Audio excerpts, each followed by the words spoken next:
I'm Heather Blackwood, 68 years old, and I just became a millionaire. But what keeps me awake at night isn't the $8.7 million sitting in my account. It's the knock on my door at 7 a.m. last Saturday, after 20 years of absolute silence. Marcus, my son, stood there with that familiar smile and two strangers behind him. "Mom," he said, "the kids need to meet their grandmother, and we need to talk about inheritance." I looked into my son's eyes, the same eyes that cried when I refused to sell the house our ancestors built, the same eyes that later glared at me like I was the enemy when I wouldn't sign that mortgage paper. And now they sparkled with something I recognized all too well: greed. Before I share what happened next, please take a moment to like and subscribe, but only if you truly want to know what a mother must do when love gets priced in dollars. Where are you watching from? Drop your location and local time below. Let me take you back to where this all began, because to understand what I'm about to do, you need to know the full story.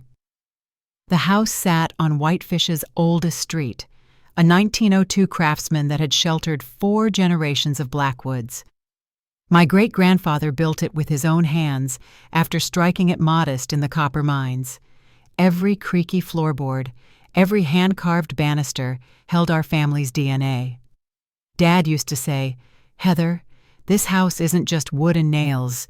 It's our roots growing deep into Montana soil." I was sitting at that same kitchen table where Dad taught me chess when Marcus burst through the door that September afternoon in 2004.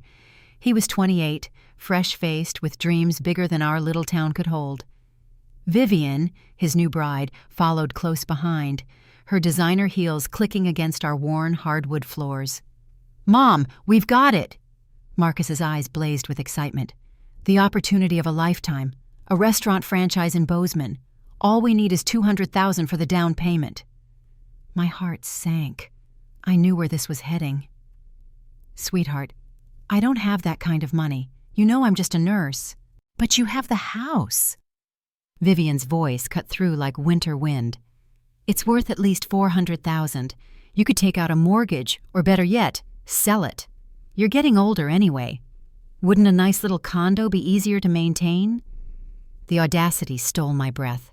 This woman, who'd been in our family for all of 6 months, suggesting I sell our heritage for her restaurant dreams.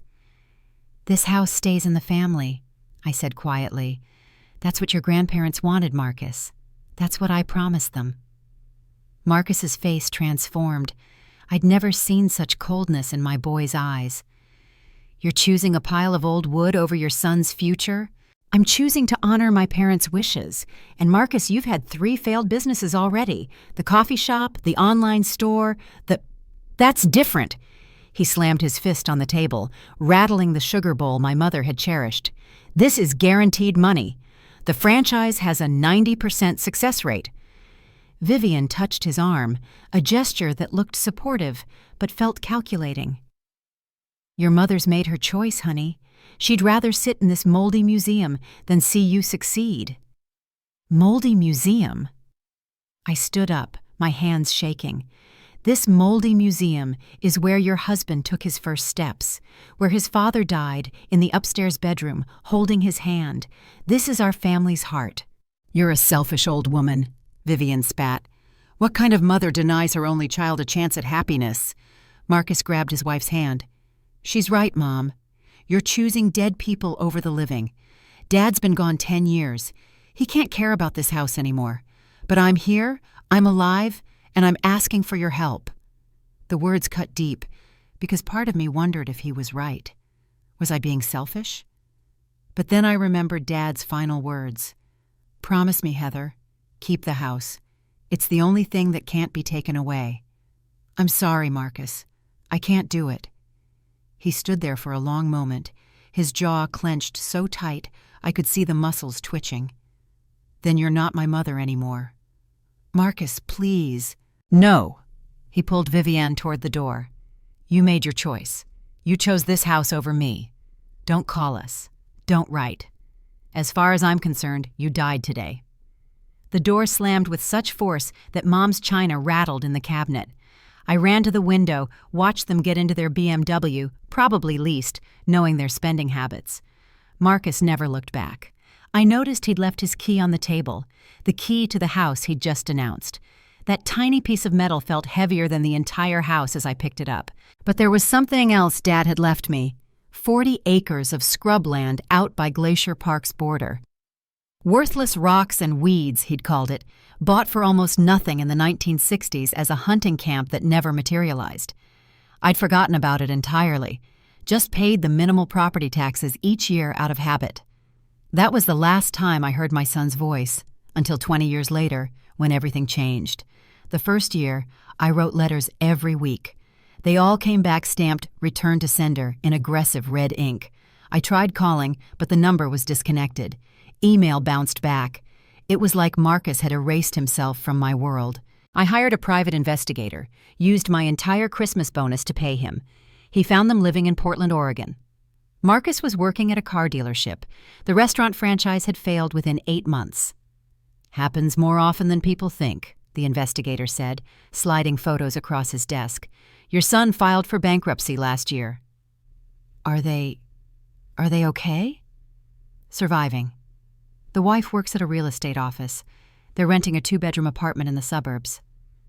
I stared at the grainy photos of my son walking into a grocery store, his shoulders slumped in a way I'd never seen before. Could you deliver a letter?" "Ma'am, I have to advise against contact. There's a restraining order." My blood went cold. "What?" "They filed it 6 months ago. Claims of harassment. Any attempt at contact could land you in legal trouble." A restraining order against his own mother for sending birthday cards. The second year, I learned through Facebook, specifically through my hairdresser's daughter's page, that I was a grandmother. The post was public. "Congratulations to Marcus and Vivian Blackwood on their beautiful baby boy, Ethan."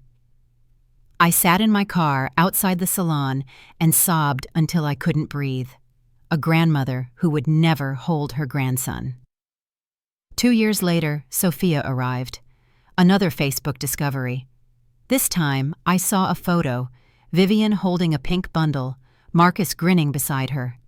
They looked happy, complete, without me. I started driving to Portland every few months. Not to make contact, I wasn't stupid enough to violate the restraining order, but just to catch glimpses. I learned their routines. Saturdays at the farmer's market, Sundays at the park. Once, I sat 3 tables away at a McDonald's, watching 5-year-old Ethan eat chicken nuggets, while Sophia, 3, colored in a princess book. Ethan had my father's eyes, bright blue and curious. Sophia had the Blackwood stubborn chin.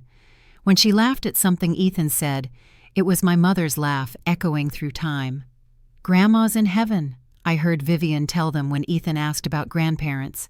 "She died before you were born." I left my coffee untouched and drove 6 hours home, crying so hard I had to pull over twice. The nursing shifts kept me sane, 12-hour days where I could focus on other people's pain instead of my own. My patients became my family. I held their hands through chemo, celebrated their recoveries, mourned their losses. "You're an angel, Heather," they'd say. If only they knew I couldn't even hold my own grandchildren.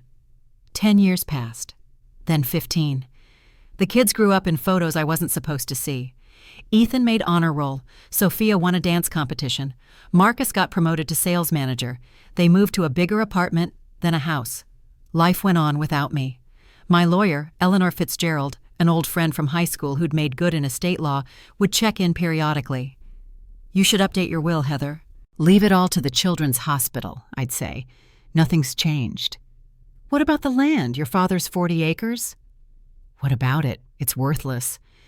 "You should at least check the mineral rights. Montana's had some interesting developments lately." "Eleanor, it's scrubland. Dad couldn't even grow sage on it." She pushed her glasses up her nose, a gesture unchanged since high school. "Just let me do a title search, for my own curiosity." I waved her off. What did it matter? I had my house, my job, my memories. It was enough. It had to be. The call came on a Tuesday morning in March. I was making coffee, watching the sunrise paint the mountains gold, when my phone rang. "Ms. Blackwood, this is James Patterson from Lithium Corp. We'd like to discuss purchasing the mineral rights to your property near Glacier." There must be a mistake. That land's worthless. Ma'am, with all due respect, your land sits on one of the largest lithium deposits in North America. We're prepared to offer $8.7 million for extraction rights. The coffee mug slipped from my hand, shattering on the floor I'd mopped for 40 years. Everything was about to change. 8.7 million. You said million? I gripped the phone counter, coffee pooling around my slippers. Yes, ma'am. Our geological surveys confirm significant lithium deposits beneath your 40 acres. With the electric vehicle boom, lithium's become white gold. Your father was sitting on a fortune without knowing it. My father, who'd apologized for leaving me nothing but rocks and debt, had actually left me a treasure. I need to think about this. Of course, I'll email you our formal offer. But Ms. Blackwood, other companies will come calling. Geolithium is offering top dollar because we want to move fast. After hanging up, I called Eleanor immediately. Can you come over? Now? She arrived within an hour, still in her courtroom suit. I showed her the email, watched her eyes widen behind her wire frames. Holy shit, Heather, sorry, holy moly, this is real. But how? That land's been worthless for 60 years. Lithium extraction technology has advanced dramatically. What was impossible to mine profitably 10 years ago is now a gold mine. We need to verify everything, the deed, mineral rights, make sure there are no liens. She spent 3 days researching. 3 days where I didn't sleep, didn't eat, just stared at that number. $8,700,000. It's clean, Eleanor announced, spreading documents across my kitchen table. Your father owned both surface and mineral rights. No liens, no disputes. The offer is legitimate and honestly, probably conservative. You could potentially get more if you auction the rights. I don't want more. I want this over with. But I knew it would not be over. Not in a town of 3,000 people where everyone knew everyone's business. The news broke at Margie's diner first. I'd gone in for my usual Thursday breakfast when conversation stopped mid-sentence. Every eye turned to me. Is it true, Heather? Margie asked, coffee pot frozen mid-pour. 8 million? I should have lied, should have laughed it off. Instead, I just nodded. By noon, my phone wouldn't stop ringing. Cousins I hadn't heard from in decades suddenly remembered my existence. Charities discovered my number. Investment advisors appeared at my door like missionaries selling salvation. You need to be careful, Eleanor warned, helping me set up a new phone number. Money changes everything. It changes how people see you, how they treat you. It won't change me. She gave me a look I remembered from high school, the one that said I was being naive. It's not about you changing, Heather. It's about everyone else. The signing was scheduled for Friday. Eleanor insisted on a cashier's check rather than wire transfer. Harder to contest or intercept, she explained. We met at First National Bank, where I'd had an account since I was 7 years old, started with birthday quarters. Mr. Patterson brought a team of lawyers. Papers were signed, notarized, copied in triplicate. Then he handed me the check. I stared at all those zeros, more money than 4 generations of Blackwoods had seen combined. Congratulations, Ms. Blackwood. You're now a very wealthy woman. Wealthy. The word felt foreign in my mouth. Eleanor drove me home, the check locked in her briefcase. What are you going to do first? Put it in the bank. I mean after that. Travel, new house, finally retire. I thought about Marcus and Vivian, probably struggling with bills in Portland, about Ethan and Sophia, who didn't even know I existed. I don't know, maybe nothing. Heather, you can't just sit on $8 million. Why not? I've been sitting on 40 acres of it for 20 years. She pulled into my driveway, turned off the engine. Because Marcus will find out. My blood chilled. The restraining order. Expired 3 years ago, I checked. And Heather, this kind of money makes the news. There's already talk of an article in the Montana Tribune. Local nurse strikes lithium gold. You need to prepare yourself. I looked at my house. Solid, unchanged, faithful. You think he'll come? I think $8.7 million could resurrect the dead. And according to Vivian, you've been dead for 20 years. Eleanor was right, of course. She usually was. Saturday morning, 7 a.m., the doorbell rang. I'd been awake since 4, somehow knowing this was the day, and there he stood, my son, my stranger, my heartbreak, with his hand raised to knock again. Marcus had aged, but beautifully, silver threading through hair still thick as his father's, laugh lines that suggested he'd found happiness somewhere in those stolen 20 years. Behind him stood Vivian, designer purse clutched like armor, and 2 teenagers who looked like they'd rather be anywhere else. "Mom," Marcus said, and that single word carried 20 years of silence. "We've missed you." The lie was so bold, so shameless, that I almost admired it. "Have you?" I kept my hand on the door, not opening it wider. 20 years is a long time to miss someone.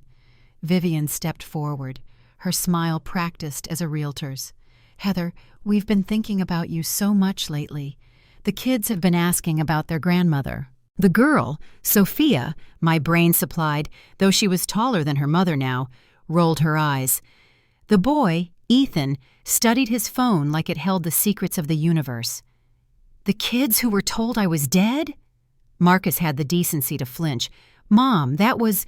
We were protecting them. The situation was complicated." Complicated. I tasted the word, found it bitter. "Is that what we're calling restraining orders now? Can we come in?" Vivian's voice pitched higher, probably worried the neighbors were watching. They were. Mrs. Patterson's curtains twitched across the street. "This isn't a conversation for your doorstep." I wanted to say no. Every cell in my body screamed to slam the door, to protect the peace I'd built from their chaos. But Sophia looked up then, and her eyes, my mother's eyes, met mine. "You really are Grandma?" she asked, voice curious rather than hostile. "I really am. Dad said you were dead." "Sophia!" Vivian hissed. "What?" "He did. Like 1,000,000 times." I stepped aside. "Come in." They filed past me into the living room they'd once known, Marcus's eyes cataloging changes. New couch, different pictures, the absence of his childhood photos from the mantel. "Sit," I said, not offering coffee, not pretending this was a social visit. Marcus took his father's old chair without hesitation, muscle memory overriding the years. "Mom, I know we have a lot to discuss. Why are you here?" He glanced at Vivian, a quick tell that she was running this show. "We heard about your good fortune. The lithium rights. Congratulations." "Thank you. Why are you here?" Vivian leaned forward, her voice honey-sweet. "Heather, we're family. Families share in each other's blessings. The children, your grandchildren, deserve to benefit from their heritage." There it was, naked, unadorned greed. "The children I've never met? The ones you told I was dead?" Ethan looked up from his phone. "Wait, so Dad lied about you being dead?" "Ethan, it's complicated," Marcus started. "No, it's not," I interrupted. "Your father cut me off because I wouldn't sell this house to fund his restaurant franchise. He filed a restraining order when I tried to send birthday cards. For 20 years, I've watched you grow up from parking lots and Facebook photos, like some kind of stalker grandmother." Sophia's mouth fell open. "You've been watching us? Every dance recital I could find online, every honor roll announcement in the school newsletter. I know you love butterflies and hate math. I know Ethan plays lacrosse and wants to study engineering. I know everything I could learn from a distance, which is all your parents allowed me." The room went silent except for the grandfather clock, the one Marcus used to hide behind during hide-and-seek. "That's..." Sophia started, then stopped. "That's actually kind of creepy, but also kind of sweet." "Mom," Marcus's voice cracked slightly. "We were young, we made mistakes, but we're here now, and the kids deserve to know you, to benefit from being Blackwoods." "Benefit," I repeated. Interesting choice of words. Vivian pulled out her phone, swiping to what looked like a prepared document. "We've consulted with our attorney. There's something called filial responsibility laws in Montana. Children can't be completely disinherited if parents have substantial assets.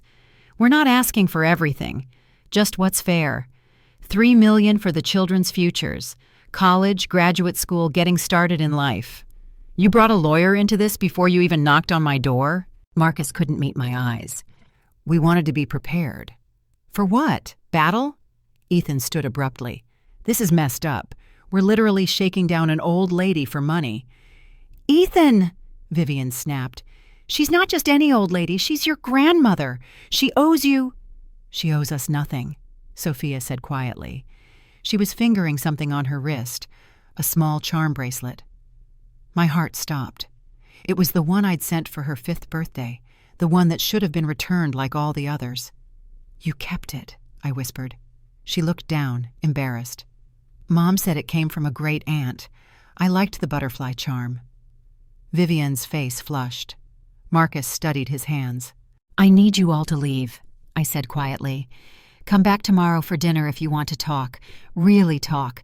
Not about money, but about family. Or don't come back at all. Your choice. Marcus stood, his face hardening into an expression I recognized, his father's stubbornness mixed with Vivian's calculation. We'll be back, with our lawyer if necessary. After they left, I sat in the sudden silence, wondering if $8.7 million was worth losing my son all over again. They returned for dinner, minus the lawyer, but plus an attitude that could freeze July in Montana. I'd made pot roast, Marcus's favorite from childhood, but he pushed it around his plate like it might be poisoned. $3 million is reasonable, Vivian started before I'd even said grace. The kids need trust funds, college is expensive, and Ethan's talking about MIT. I got into MIT? Ethan looked stunned. I haven't even applied yet. You will, Vivian said smoothly. With the right preparation. SAT tutors, application consultants, these things cost money. Money you don't have? I asked. Marcus's fork clattered against his plate. We're comfortable.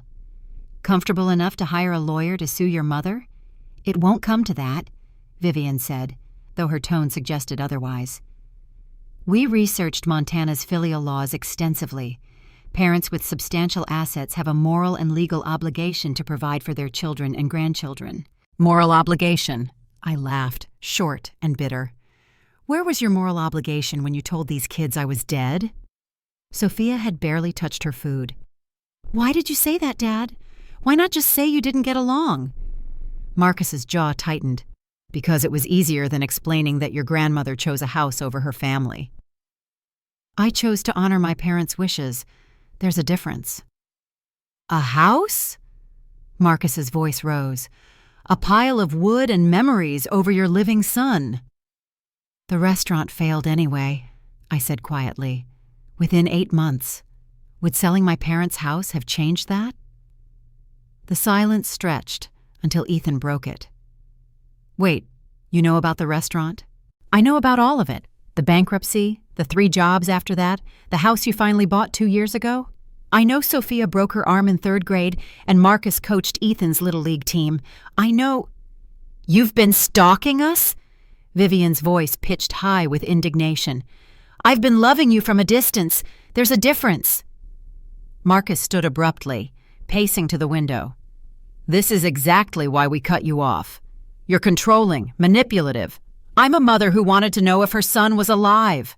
Well, I'm alive and I'm broke. The words exploded from him. Happy? Your successful son is drowning in debt. $500,000 between the mortgage, credit cards, and some other obligations. Vivian's commission barely covers minimums. I'm working 60-hour weeks and we're still sinking. The number hung in the air like smoke from a fire that had been burning for years. Other obligations? I asked carefully. Vivian shot Marcus a warning look, but he was beyond caring. I borrowed from the wrong people, okay? A business opportunity that went sideways. They're insistent about repayment. Loan sharks? My blood chilled. Marcus, are you in danger? We're handling it, Vivian said quickly. Or we would be, with family support. So this isn't about college funds, it's about your debts. It's about survival. Marcus slammed his hand on the table, making Sophia jump. You're sitting on $8 million while your son might lose everything. The son who disowned me. You disowned me first when you chose that house." Ethan suddenly laughed, harsh, disbelieving. "This is insane. We're literally here to rob Grandma because Dad owes money to criminals?" "Ethan, you don't understand. I understand perfectly." He stood, his height surprising me. When had he gotten so tall? "You told us she was dead because she wouldn't give you money. Now she has money, so suddenly she's alive again. That's sick." "You ungrateful little—" Vivian started. "What? Tell me I'm wrong." Ethan faced his parents. "Tell me we're here for any reason other than her bank account." The challenge hung between them. Marcus deflated first. "Fine, yes, we need money, desperately. But Mom, you have so much now. What's $3 million to you? You could save your son's life and still have millions left." "My son's life?" I studied his face, saw real fear there. "How bad is it, Marcus?" "They've made threats," he admitted quietly. "Nothing specific yet, but it's escalating." Sophia had gone pale. "Dad, are we in danger?" "No, sweetheart. I won't let anything happen to you." "Like you didn't let Grandma happen to us?" She stood, the charm bracelet catching the light. "I'm done. This is gross." She headed for the door, but Vivian caught her arm. "Sophia Marie, you will not— Let go!" Sophia wrenched free. "I don't want money from someone you've treated like garbage." "That's very noble." Vivian's voice turned icy. "But nobility doesn't pay for your dance classes or your brother's college." "Then I'll quit dance. I'll get loans for college. I don't care." Eleanor's name lit up my phone screen. "I need to take this," I said, grateful for the escape. "Heather." Eleanor's voice was urgent. "We have a problem. I've been doing some digging into those old documents you asked about. You need to know what Marcus and Vivian have been up to. Can you come to my office? Tonight?" I looked at my family, fractured, desperate, grasping. "I'll be right there." "Mom, we're not done," Marcus started. "No," I agreed. "We're not, but we are for tonight." You know what breaks my heart most? It's not the money they want. It's that they're using those two innocent kids as ammunition. My grandbabies, who I dreamed of holding, reading to, baking cookies with. Now they're just leverage in a financial shakedown. If you've ever had family treat you like an ATM instead of a person, type "Stay strong" in the comments. And please, hit that subscribe button if you want to know what Eleanor discovered, because what came next changed everything. This isn't just about money anymore. It's about crimes I never imagined my own son could commit. Let me tell you what Eleanor found in those documents. Eleanor's office smelled like coffee and old paper, a combination that had meant safety to me since high school, when we'd study there while her dad worked late. Now, spread across her conference table, lay documents that made my hands shake. "Heather, I need you to sit down for this." I was already sitting, but I gripped the chair arms tighter. "How bad?" "Between 2008 and 2010, 5 documents were filed with your signature.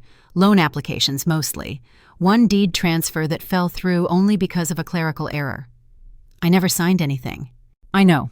I had a forensic document examiner look at them. The signatures are good forgeries, but forgeries nonetheless." She pulled out a loan document. "This one's for $200,000, using your house as collateral. The loan was funded and defaulted within 6 months. But I still have my house, because someone paid it off. Anonymous cash payment in 2011. I'm guessing Marcus scrambled to cover it before you found out." My stomach churned. "He forged my signature? That's a felony. Multiple felonies, actually. Forgery, fraud, identity theft." Eleanor's expression was grim. "The statute of limitations for forgery in Montana is 10 years. But for fraud involving financial institutions, it can extend further. We're still within the window for some of these." "My own son." "There's more." She pulled out another document. "This is the big one. A will, dated 2009, leaving everything to Marcus. It was never filed because, and this is where it gets interesting, Vivian's email history shows she was concerned about its authenticity being questioned if you were still alive and well." "You have Vivian's emails?" Marcus used a shared business email for some of these transactions. When the business folded, the domain expired. I bought it last week and recovered the email archives. Eleanor's smile was sharp. Everything's there. Plans, discussions about how to forge your signature, even practice attempts Vivian scanned to Marcus for his opinion. I stared at the evidence of my son's betrayal, each document another knife wound. Why? Why go to these lengths instead of just asking for help? Because you'd already said no once. And according to these emails, Vivian convinced Marcus you were hoarding wealth that rightfully belonged to him. Eleanor pulled up an email on her laptop. Look at this one. Your mother's sitting on a gold mine with that house while we struggle. She owes you for the childhood trauma of losing your father young. Take what's yours.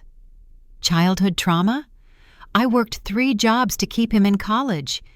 Heather, they've constructed a whole narrative where you're the villain, where taking from you is justified payback. Eleanor's voice gentled. The question is, what do you want to do about it?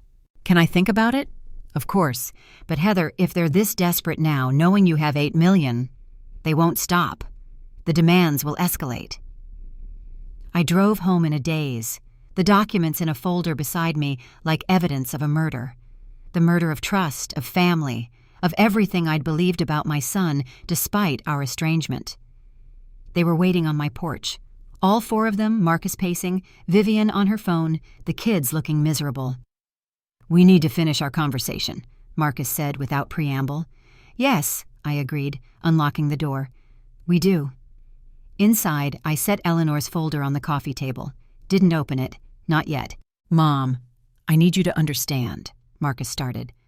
The people I owe, they've given me 30 days. After that... He trailed off, but his meaning was clear. How much to make them go away? 500,000, plus another 200 for credit cards, 300 for the mortgage we're behind on. An even million would give us a clean slate.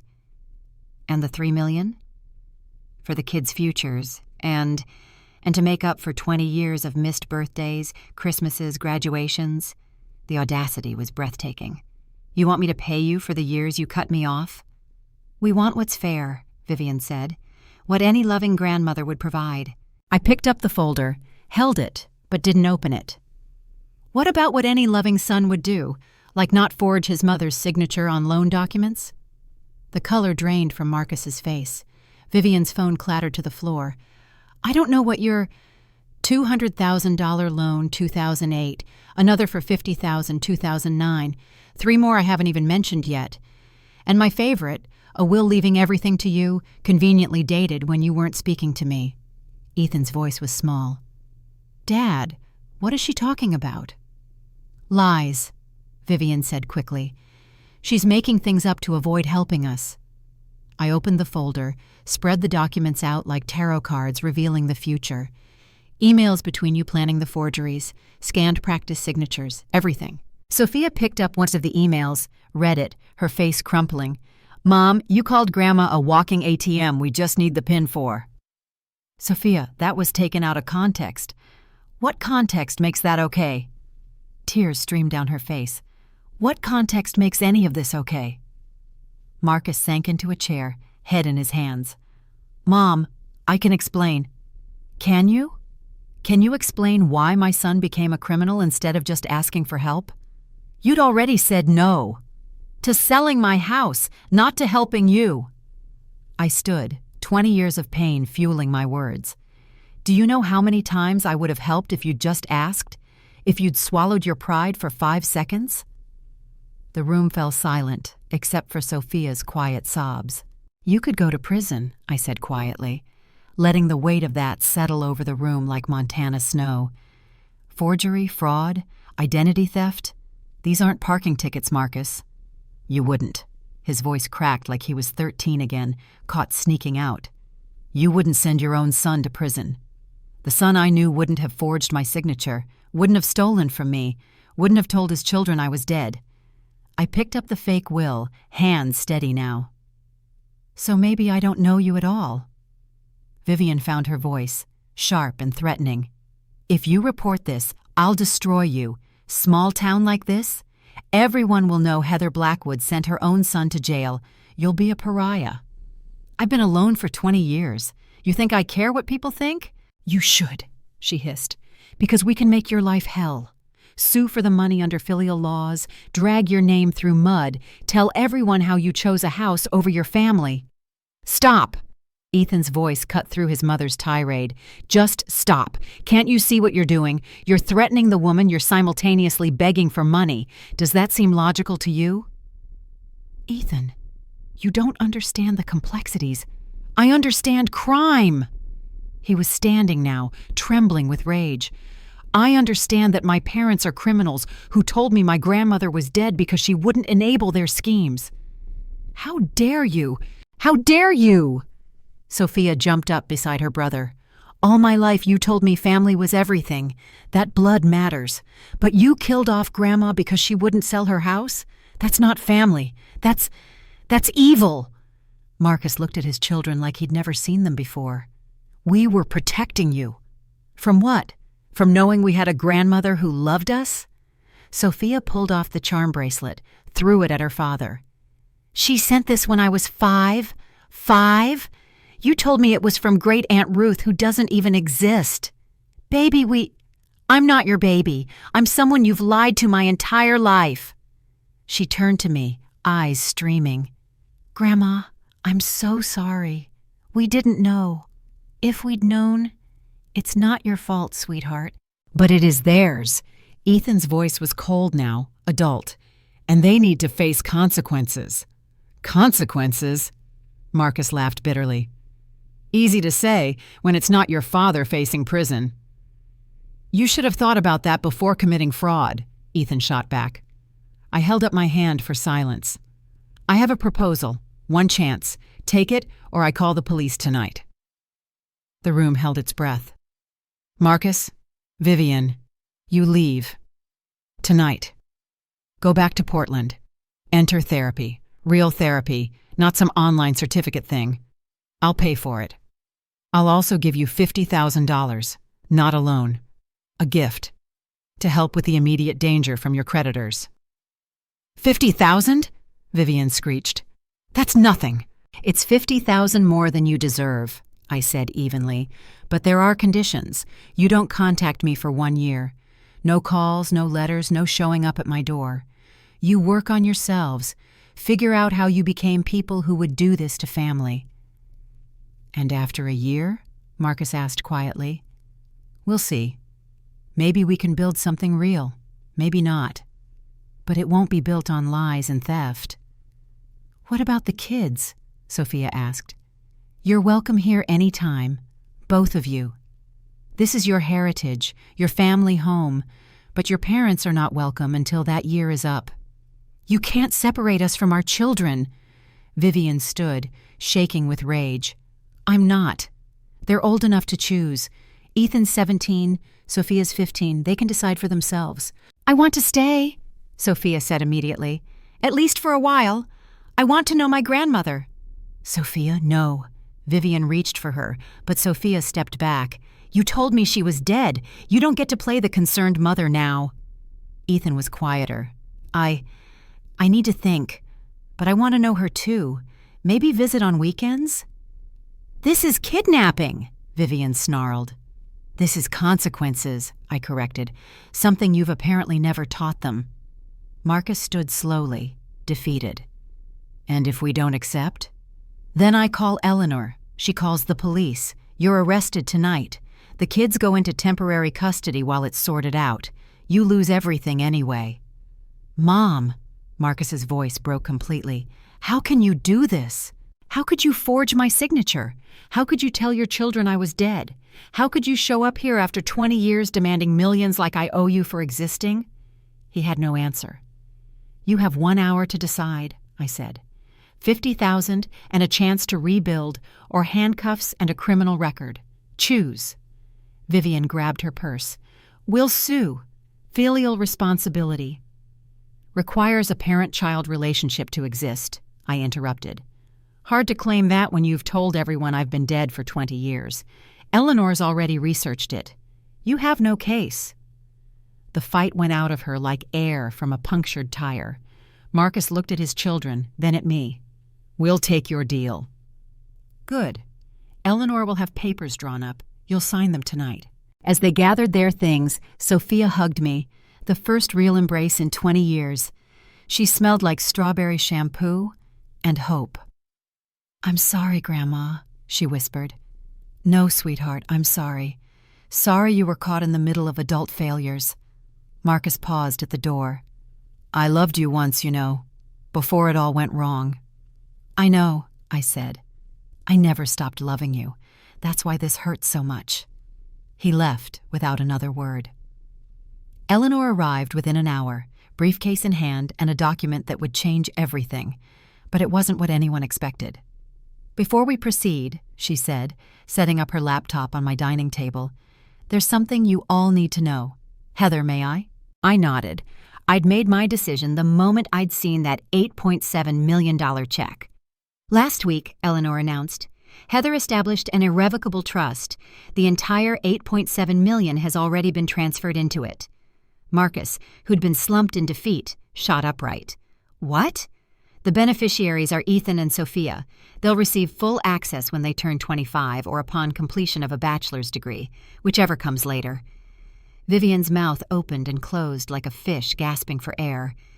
She already gave it to them? With several conditions, Eleanor continued, pulling out a thick document.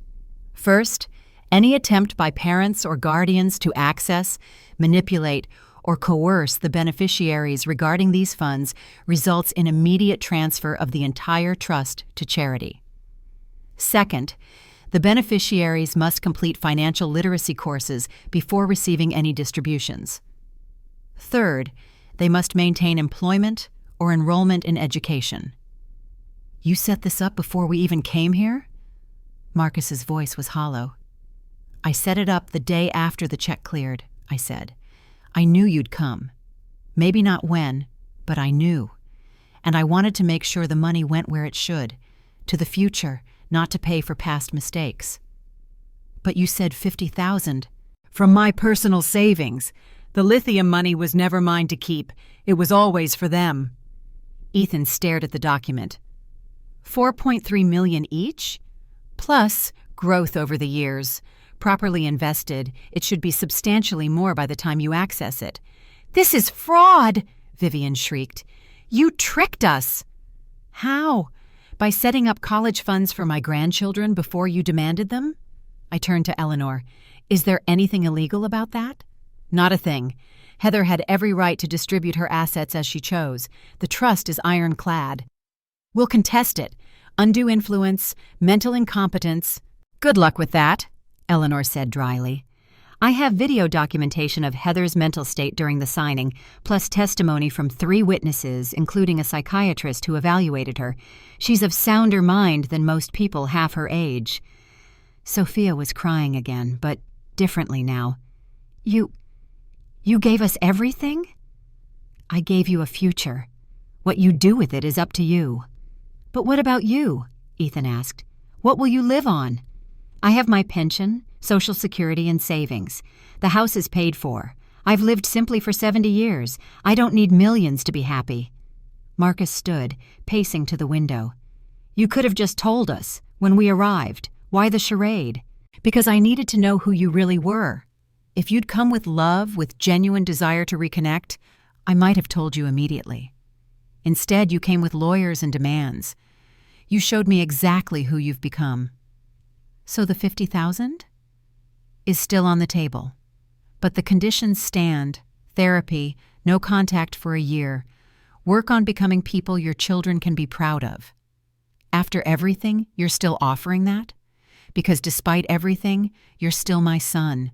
And somewhere inside the man who forged my signature is the boy who used to help me plant tomatoes in the backyard. Vivian slammed her hand on the table. This is insane. We have debts. Dangerous people who... Which is why I'm offering $50,000. It won't solve everything, but it'll buy you time. The rest? You'll have to figure out like millions of other people do, with work, sacrifice, and honesty. Mom won't take it, Sophia said quietly. She's too proud. Then Dad can take it alone, Ethan said. They don't have to stay married. The words hung in the air, like a prophecy. Vivian turned on her son. "How dare you?" "How dare I what? Suggest divorce? Mom, you called Grandma a walking ATM. You planned crimes together. That's not a marriage. It's a criminal conspiracy." Marcus pulled out a folded paper from his jacket. We all stared as he smoothed it on the table. Divorce papers, already partially filled out. "You were going to leave me?" Vivian's voice went shrill. "After everything I've done for you?" "Everything you've done? You mean turning me into a criminal? Convincing me to abandon my mother? Destroying our children's trust? I gave you backbone. You were a mama's boy before me. I was a good son before you." Eleanor cleared her throat. "Perhaps we should focus on the immediate decision. The $50,000 offer expires when I leave this house." Marcus looked at his children, then at me. "I'll take it. The therapy, the year of no contact, all of it." "Marcus!" Vivian grabbed his arm. "You can't." "I can, and I will." He shrugged her off. "I'm done, Viv. Done with the schemes, the lies, the endless hunger for more. I want to be someone my kids can respect again." "Your kids will have millions. They don't need your respect." "That's where you're wrong," Sophia said. "Money doesn't replace a father. Grandma's proven that tonight." Eleanor produced another set of documents. "Mr. Blackwood, if you'll sign here, the $50,000 will be transferred to your account tonight. The therapy requirement begins within 30 days. Any contact with your mother before 1 year results in forfeiture of any future reconciliation." Marcus signed without hesitation. Vivian stormed toward the door, then turned back.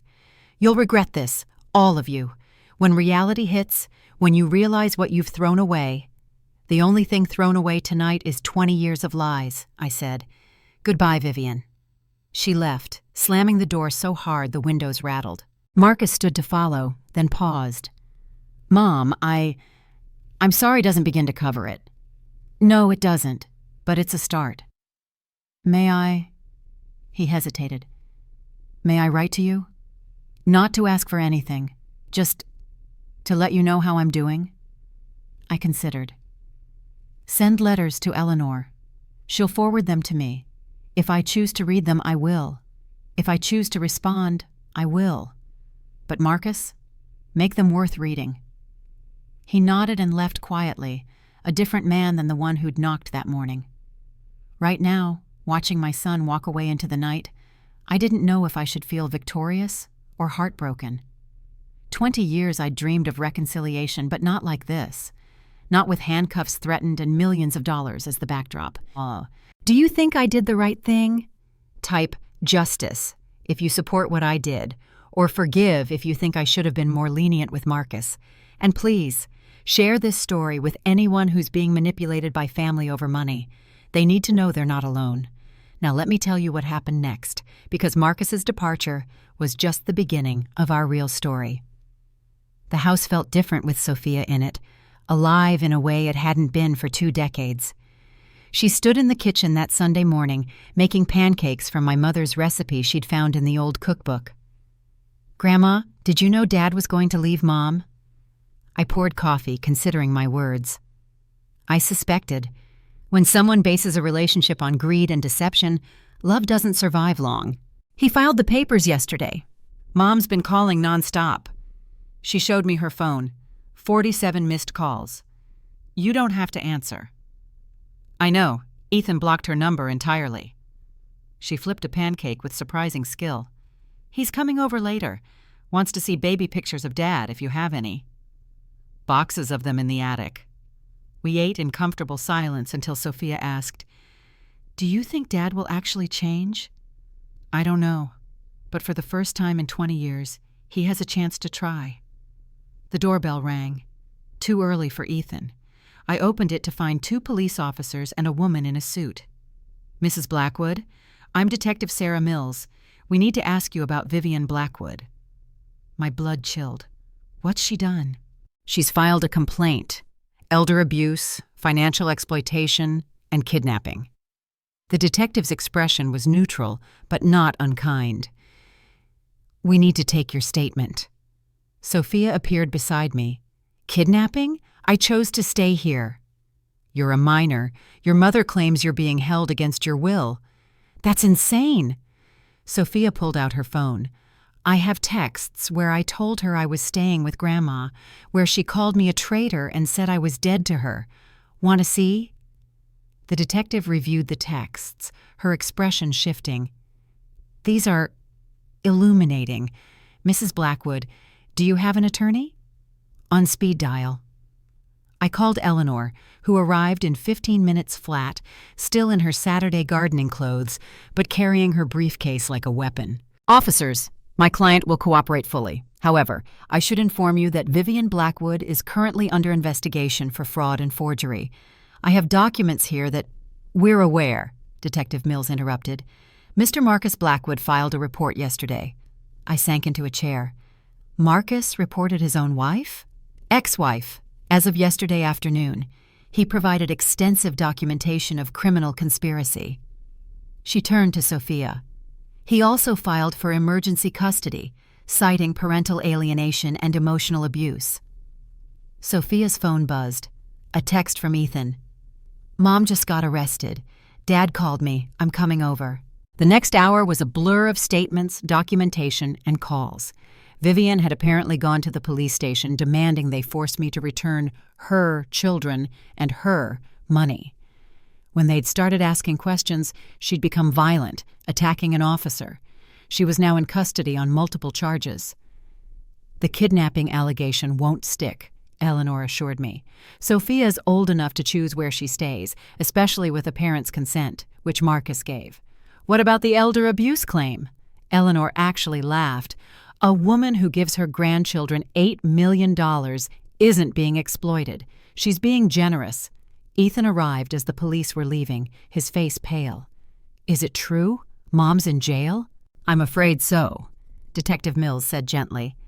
Your father is at the station now, providing additional evidence. Evidence of what? I showed him the forged documents, watched his face crumble as he realized the extent of his parents' crimes. They were going to steal everything from you? They tried, but your grandmother's smarter than they gave her credit for, Eleanor said. She protected you both before they even knew there was money to fight over. That evening, Marcus called Eleanor's phone. She put him on speaker at my nod. Mom, I know I'm not supposed to contact you, but emergency circumstances, Eleanor interrupted. This doesn't violate the agreement. I wanted you to know I've told the police everything. Every forged document, every scheme. Vivian's looking at serious time. Why? I asked. She's still your children's mother. Because they deserve better. Because you deserved better. Because maybe if I'd stood up to her years ago, we wouldn't have lost 20 years. His voice broke. I'm entering rehab tomorrow. Not just therapy, full rehabilitation. Apparently I have issues with codependency and moral flexibility that need addressing. That's a start. The kids, will you take care of them? I know I have no right to ask. They're my grandchildren. Of course I will. Thank you. And Mom, I love you. I know I've got no right to say it, but I do. I think I always did, underneath the anger and greed. After he hung up, we sat in silence. 3 generations of Blackwoods, finally under one roof, broken, but somehow beginning to heal. You know what's funny? Ethan said eventually. We're millionaires, but I'd trade it all just to have had you in our lives from the beginning. Me too, Sophia agreed. Money can't buy back 20 years. No, I said, pulling them both close, but love can make the next 20 worth living. Over the following weeks, we established new routines. Ethan decided to finish his senior year from Whitefish, transferring to the local high school. Sophia joined the dance team. They video called Marcus every Sunday from Eleanor's office, neutral ground that didn't violate our agreement. Vivian pleaded guilty to avoid trial, receiving 3 years with possibility of parole in 18 months. She sent one letter to the kids, full of blame and bitterness. They threw it away unread after the first paragraph. She's not sorry, Sophia said simply. She's just sorry she got caught. The trust Eleanor had established grew quietly in the background, invested wisely, waiting for 2 kids who were learning that wealth meant nothing without wisdom. Family meant everything with honesty, and love, real love, never came with a price tag. 1 year later, almost to the day, I stood in my kitchen making Thanksgiving dinner for 12. Not the lonely TV dinner I'd grown accustomed to, but a real feast with all the trimmings my mother used to make. Sophia, now 16 and confident in ways that made my heart soar, was teaching Ethan's girlfriend how to make our family's cornbread stuffing. Ethan accepted early admission to MIT just as his mother had predicted, though on his own merit, not bought influence, was video calling his father from the living room. "Dad wants to know if he can write you a letter," Ethan called out. "Tell him yes," I called back, surprising myself with how easily the word came. Eleanor arrived with her husband, and the news that made everyone cheer. "The scholarship fund is officially established. The Blackwood Foundation for Abandoned Grandparents will provide full college rides for kids estranged from their families." We'd used $1 million of my personal lithium money. Turned out there was a second, smaller deposit that Lithium bought for another $1.2 million 6 months after the first. This time, I kept some for myself, enough to ensure I could help others who'd been cut off from family over money. "How many applications so far?" Sophia asked. 47 in the first week, Eleanor replied. "Apparently, we're not the only family destroyed by greed." The doorbell rang. I found a delivery man with a small package, no return address. Inside was a wooden butterfly, hand-carved, delicate, beautiful, and a note. "Mom, I've spent a year learning to carve. The therapist said I needed something tangible to focus on, something that required patience and couldn't be rushed or bought. This is attempt number 847. Finally got one worthy of sending. I love you. Still working on deserving forgiveness. Marcus." I set the butterfly on the mantel next to photos that had been absent for 20 years. Marcus as a baby, as a graduate, as a young man who hadn't yet lost his way. "It's beautiful," Sophia said softly, studying the carving. "He's really trying, isn't he?" "Seems to be." "Will you forgive him?" I thought about that question I'd been avoiding for a year. "I already have. Forgiveness isn't for him. It's for me. But forgiveness doesn't mean forgetting. It doesn't mean trusting blindly again. What does it mean then?" "It means I can love him without letting him hurt me. It means boundaries can exist alongside affection. It means family is something you choose to build, not something you're obligated to finance." Ethan's girlfriend, a sweet engineering student named Amy, asked the question everyone wondered. "Will you see him again?" "Maybe, when he's ready. When I'm ready. When it can be about love, not money." "The money's all locked up anyway," Ethan said pragmatically. "Nothing to fight about anymore." "There's always something to fight about if people want to fight," Eleanor observed. "The question is whether they want to fight or heal." After dinner, as we sat around the fire Eleanor's husband had built, Sophia pulled out her phone. "Mom's getting out next month. Early release for good behavior." The room tensed. "She wants to see us," Ethan added quietly. "And?" "We said no," they answered in unison. "Not never," Sophia clarified. "Just not yet. Maybe not ever. She's never apologized, never admitted wrongdoing. Every letter is about how we betrayed her, how we owe her." "You owe her nothing," I said firmly. "Parents who weaponize their children forfeit their right to those children's loyalty." "Is that why you didn't fight harder to see us?" Ethan asked. "Because you didn't want to weaponize us?" "Partly. Also because the restraining order made it illegal, but mostly because I hoped someday you'd have the choice to find me on your own terms, not because a court ordered it." "We would have chosen you," Sophia said. "If we'd known the truth, we always would have chosen you." "You're choosing me now. That's enough." As the evening wound down and guests started leaving, I stood on my porch, the same porch where Marcus had stood a year ago, demanding millions. The house still stood strong, 4 generations of love in its bones. But now, it also held laughter, teenagers' music, the chaos of family life. "Grandma?" Sophia joined me, wrapped in the quilt my mother had made. "I've been thinking about the trust fund." "Oh? When I turn 25, I want to expand the scholarship program, not just for estranged kids, but for grandparents raising grandchildren alone, and parents who've been cut off by their kids over politics or religion or whoever they love. That's a beautiful idea. Money can't buy family, she said, echoing her brother's words from a year ago. But maybe it can help families heal, or at least survive the attempt. Ethan appeared with hot chocolate, Amy beside him. Dad says thank you for the yes. He's writing the letter now, says it might take a while. He wants to get it right. Tell him there's no rush. We have time. And we did. For the first time in 20 years, we had time. Not because we had money. The millions sitting in trust meant nothing compared to this moment. We had time because we'd chosen truth over lies, boundaries over exploitation, and love, complicated, messy, boundaried love, over greed. That was a year ago. Today, I'm 70, and my son just sent his 50th letter. I haven't answered yet, but I'm thinking about it. If you're trapped between family and finances, remember, love doesn't come with a price tag, and anyone who says it does is selling something. Choose yourself. Choose truth. Choose boundaries. It's not selfish, it's survival. Like and subscribe if this story touched your heart. Comment, I choose me, if you're ready to stop being your family's ATM. And remember, true wealth isn't measured in dollars. It's measured in the people who love you without conditions.